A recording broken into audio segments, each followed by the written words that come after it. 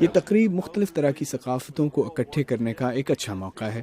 یہ تقریب ان لوگوں کے جذبے کا بہترین اظہار ہے جو اس بات پر یقین رکھتے ہیں کہ جب دنیا مل کر چلتی ہے تو امن قائم ہوتا ہے۔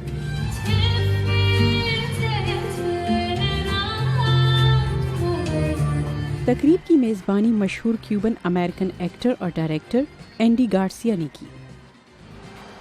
Hello, Washington. اس سال کا عنوان ہے beautiful colours of the world, یعنی دنیا کے خوبصورت رنگ جو اس میلے میں ہر طرف نظر آئے۔ یہاں اپنی ثقافتوں کے رنگوں کے ساتھ رومانیہ، قزاقستان، ترکی، روس، برازیل، جنوبی افریقہ، موزمبیق، بھارت اور مولدووا سمیت 127 ملکوں کے نمائندے موجود تھے۔ میزبان ملک کے نوجوانوں نے جب اس گیت پر پرفارم کیا تو سارے تماشائیوں نے ان کا ساتھ دیا۔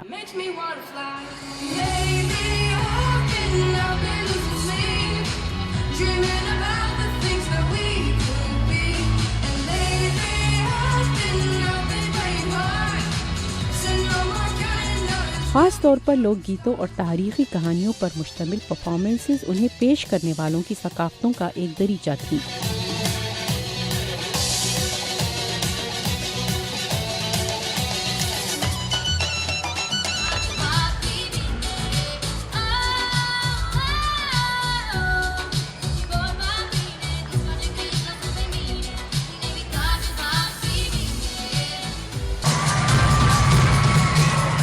جیسے روس کے طالب علم کی طرف سے پیش کیا جانے والا یہ 130 سال پہلے لکھا گیا گیت۔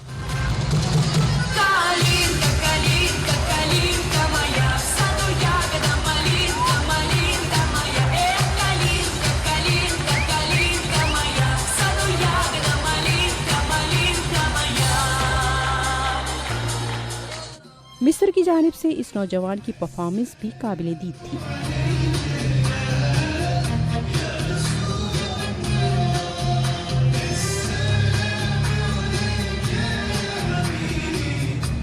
ترکی، قزاقستان، موزمبیق اور برازیل کے فوک ڈانسز بھی سراہے گئے۔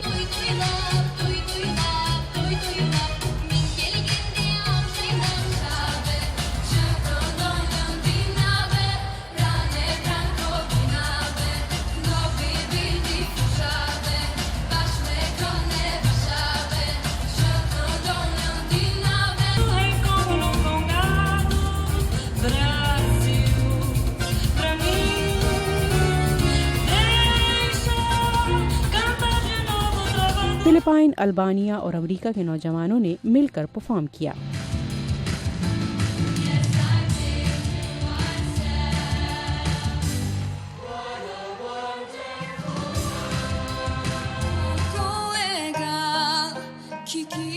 یہ نوجوان مختلف زبانیں بولتے ہیں، مختلف مذاہب کے ماننے والے ہیں، ان کے ملک ایک دوسرے سے دور دور ہیں، پھر کس چیز نے ایک جگہ انہیں اکٹھا کیا ہے؟ It's fun working with the other guys from all over the world. Yeah, it's great. And it's so much fun to work with the coaches because like they really want you to do well and dancing is just so fun. This festival is very wonderful. I've met so many people here and it's really good to enlighten people on different cultures. اس تقریب میں حصہ لینے والے نوجوانوں کا کہنا تھا کہ انہیں فیسٹیول کے دوران ایسے لوگوں سے بھی ملنے کا موقع ملا جن کے ملکوں کے بارے میں شاید وہ جانتے بھی نہ تھے۔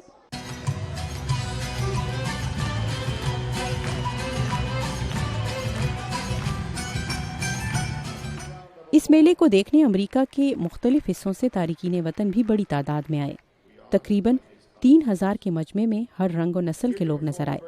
ان میں سے بہت سوں کے لیے یہ ایک انوکھا اور منفرد تجربہ تھا۔